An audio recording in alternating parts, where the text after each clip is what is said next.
The sun blazes over the endless savanna. A small band of Australopithecus afarensis moves in silence, their bodies low, scanning the tall grass for tubers and fruit. One female balances a bundle of gathered roots in a woven palm of leaves, another clutches her infant to her chest. The males carry sharpened stone, crude but deadly, chipped from river rock. Every step is tense. Every shadow could mean death. A rustle, a tremor in the grass. The group freezes, eyes wide, chests heaving. From the brush explodes a leopard, faster than thought. It lunges for the smallest of the tribe. Chaos erupts. Stones fly, arms wave, shrieks pierce the air. The leopard drags down a young male, but before it can finish, others swarm, slamming rocks against bone and hide. The beast withdraws, snarling, leaving behind blood and dust. The tribe surrounds their fallen kin, his breath shallow, his leg torn. There is no time to mourn. The scent of blood will call more predator. They move, carrying him between them. A river lies ahead, the promise of water and safety. But storms build in the distance, dark clouds rolling like mountains. Lightning crack. The river swells into a torrent, cutting off their path.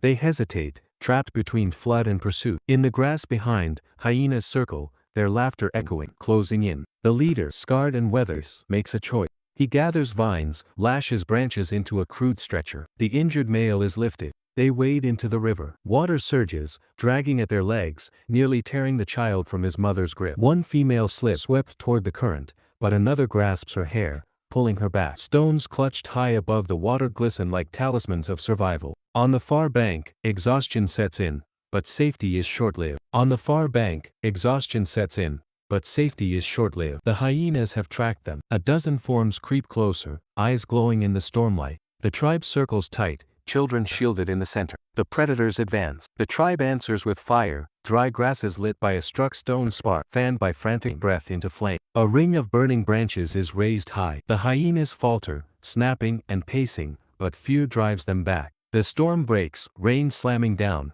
threatening to smother the precious fire. It is now or never. With a guttural cry, the leader charges, firebrand in hand, driving the predators into retreat. Stones and flames rain down until the scavengers scatter into the night. Thunder rolls as the last hyena vanishes. The tribe collapses beneath a cliff overhang, drenched, trembling, alive. The wounded male breathes still, his leg bound with chewed herbs and animal sinew. The infant suckles in silence, shielded from the rain by a mother's body. At dawn, clouds lift over the plain. The survivors gather around the faint glow of coals rekindled. They share the root, they drink from pooled rain, they huddle close. One child reaches to touch the fire, eyes wide with awe. What began as terror becomes memory, etched into their bone, a story of unity, of blood, of survival against the endless hunger of the world. And so, 6 million years ago, life endured, fragile, fierce, and unyielding.